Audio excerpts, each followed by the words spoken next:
Hi guys, welcome back to my channel.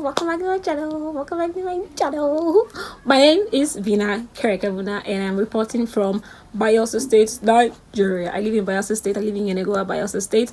If you're a new subscriber, you're welcome. If you're an old subscriber returning to watch my new video, how are you doing? Have you guys been holding up? How have you been doing? Thank you for watching my previous videos and thank you for clicking on my new video.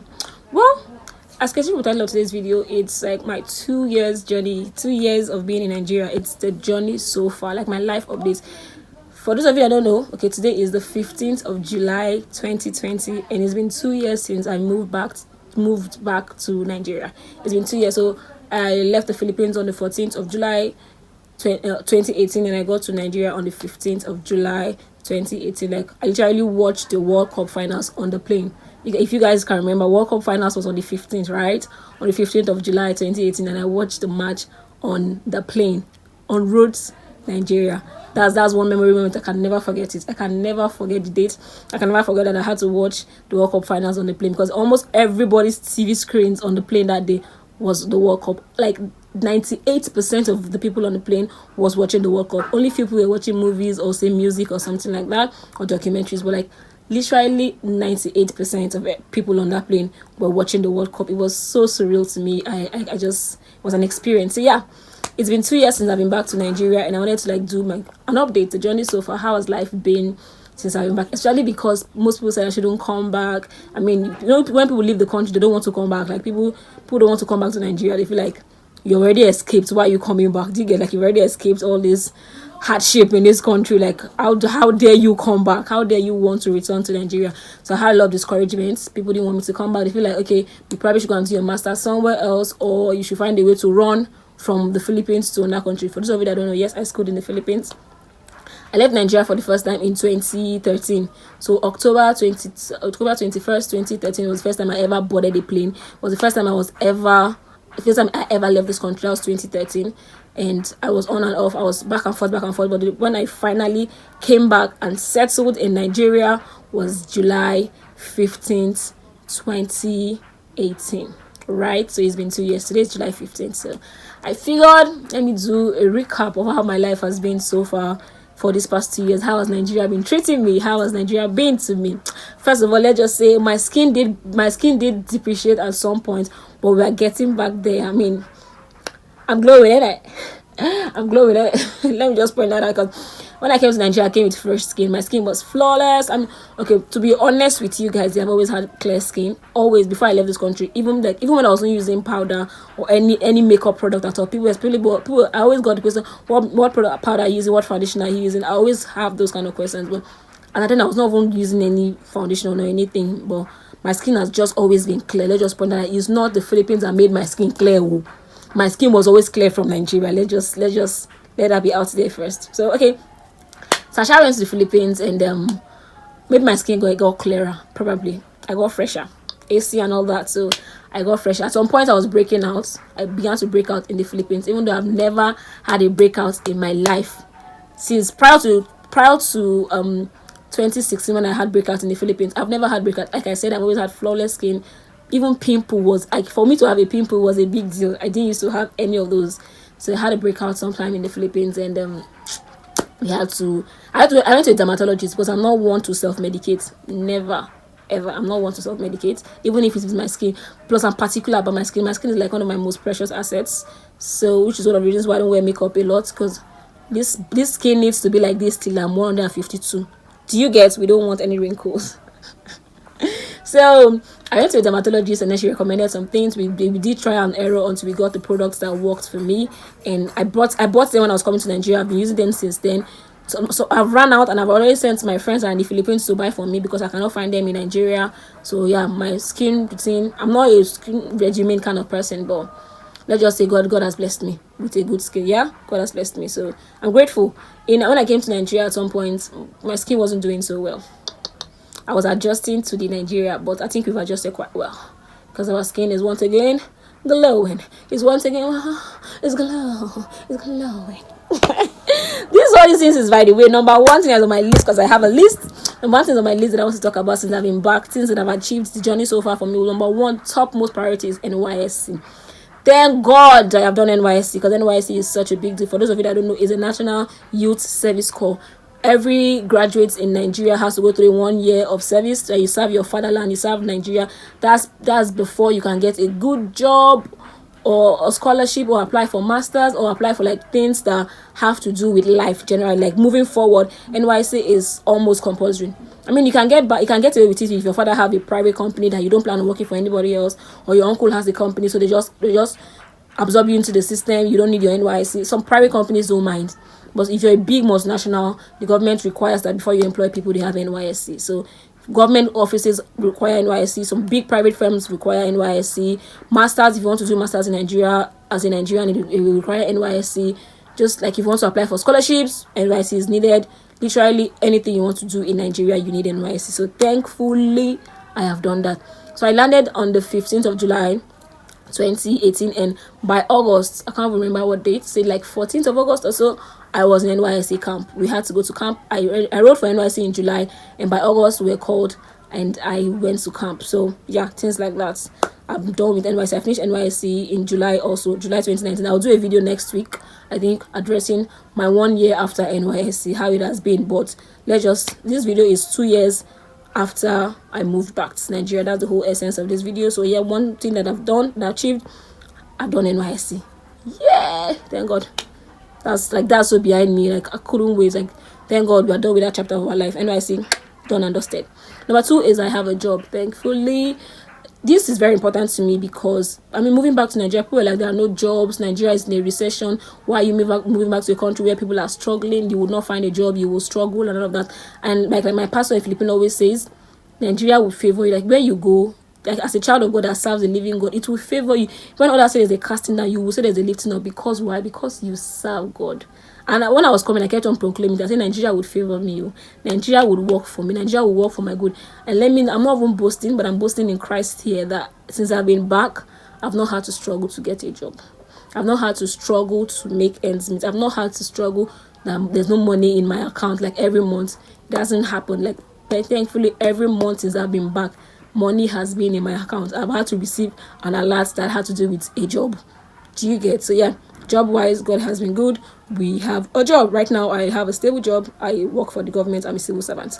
So yep, job done and dusted. That takes me to my next point, which is financial stability.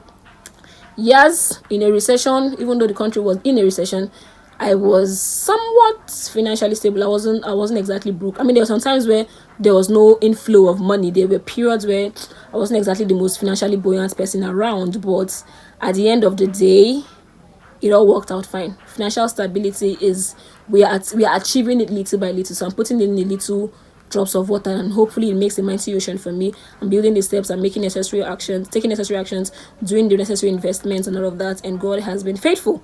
So financial stability is still in the process, but I'm happy with where I am while on my way to where I'm going. So let's just put it that way. I'm happy with where I am while on my way to where I'm going. I really hope that my YouTube channel monetizes. Like, I say this right now because it's really important to me right now that this YouTube channel monetizes, because that would bring inflow of money to me. Right now I'm just doing this and I keep putting out videos, and I just hope that someday fortune will smile on me. That's it. Like, for the love of it, for the passion of it, and hopefully one day fortune smiles on me.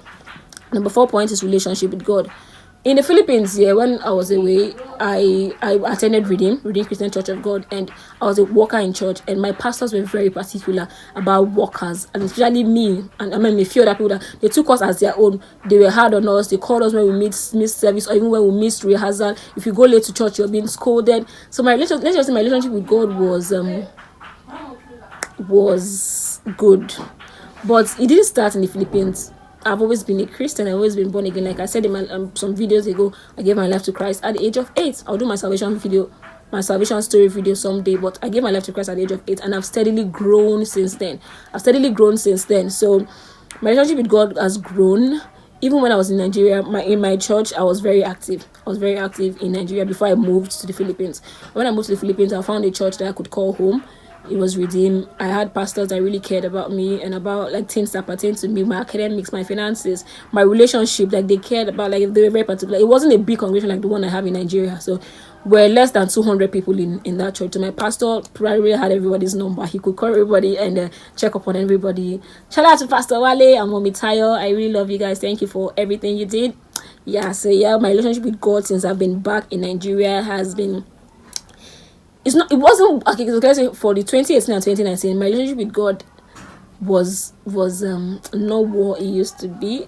I don't know if my faith went down, but let's just say I wasn't as committed with going to church and serving because I wasn't always around. I traveled a lot. Okay, I was serving first of all. Then I started working. I was not working in the States and I was traveling to and fro. Sometimes I had to travel on Sundays and I hate traveling on Sundays. So things like that are things that I used to gauge how far I've come. And I wasn't reading my Bible every day and all of that. Even right now, I'm not reading my Bible every day. I'm not even going to lie. I'm not reading my Bible every day, but I try. So all of this boils down to that my relationship with God has been growing steadily. It's been okay. I wish it can be better. I really wish for it to be better. I hope that I'm putting in the necessary work for my relationship with God to be better. But let's just say that we're growing steadily with God, and God is upholding me to his right hand of righteousness, and I don't joke with that. Next is my relationship with my relationship with guys. Okay, so in 2018 and 2019, it was a roller coaster. Also because like I'm not a big relationship person. I'm not one to just say, okay, let's try this and let's try that, let's try this. I hardly ever get to that point where I'm like, let me just. With relationship, I'm always very firm. I'm like, if it's not leading to marriage, what are we doing? I can't just decide to date you when I'm not sure I want to spend the rest of my life with you. It's not something that I do. Do you guys? And while I was away, there's some people in Nigeria that were asking me, or that kept on asking me over the phone, over Facebook, and over all the space, over all of that place. My friends wanted to hook me up with this person and that person and that person. You know, I mean, probably I don't know, being from there abroad, it was such a big deal. It's a big deal in Nigeria, even though I don't personally think like it's a big deal, because even people that come from abroad, I don't even fancy whatever. So I had this whole roller coaster thing with guys that I was getting to know. I was talking to a lot of guys and all of those things. I was like, I'm probably getting emotionally invested in a few people, and I'm not one to like let my emotions run that wild. I'm very guarded with my emotions. So for me to like, okay, let me talk to this person a bit and try and open myself up a bit, and then open myself up a bit to this person and that person. It was a lot for me. It was just too much of up and downs for me. So I wasn't really happy relationship wise after 2018 and 2019 since I've been back home, because obviously in the Philippines I didn't have any relationship from 2003 till 2018 that I came back. No relationship. I was in a long distance relationship with the person I'm dating right now. So we broke up at some point and all of that. But let's just say right now we're good. I think all of this was because I wasn't steady in town. I wasn't always around. So it was hard to do the whole long distance thing. It was hard to go do the whole back and forth thing. But since I'm back here in Yenego, I'm back home and he's home, I'm like, we're good. We are very in a good place. So relationship with man, I'm in a good place. I can't complain. I'm in a good place. Number 6 is, I just wanted to point out that since 15th of July 2018, I've not been on a plane. I haven't flown anywhere. I've not left Nigeria. One of the reasons why I didn't leave Nigeria from 2018 to 2019 was because I was serving NYSC, and NYSC, you're not allowed to travel out of the country. You can't leave the country while you're serving. It's part of the NYSC rules. You cannot travel out. So I couldn't travel out because of NYSC. Then after NYSC, I started working immediately, guys. I've not really had time. I've not had space. So I've not been on a plane. All the domestic travels I've been traveling, like within Nigeria, I've been by road. I've not really traveled, I've not done domestic flights. Like I've not entered plane in 2 years, guys. I've not entered plane. You guys should just know that this baby girl has not been on a plane in 2 years. And 2020 was supposed to be that year for me, you know. It's supposed to be that year that I fly abroad and fly within the country. Like I had such great plans. I was setting money aside that I will use to flenjo and all of that. I was like saving money for vacation. But 2020 is what 2020 is. The pandemic has come and has ruined everything for us. We have even spent our savings. It is what it is, guys. So it was supposed to be that year, but I know that before now and the end of this 2020, I'm still going to enter plane. I'm still going to fly. I'm probably, most probably, fly out of this country. It's going to happen when borders open, when things fall in place, hopefully from this month or next month, hopefully. Yeah, between now and the end of this year, this baby girl has to enter plane and fly to somewhere. Do you guys understand my point? Yeah, okay, that's where I want to end this video today, guys. I hope you guys liked it. Please like this video, give this video a thumbs up if you liked it. Comments, let me know how life has been for you so far, especially if you used to be in the abroad and you moved back. Like, what was the perception and what is your reality right now? What did people say and what have you, did you find what people said was true, or that you're living the opposite of what everybody said? Because me, I feel like I'm living the exact opposite of what everybody said. Everybody thought that like it would just be so bad and it wouldn't favor me and wouldn't work, but it's been working. Nigeria has been working for me. I can't even complain. So I would like to hear from you guys what you think.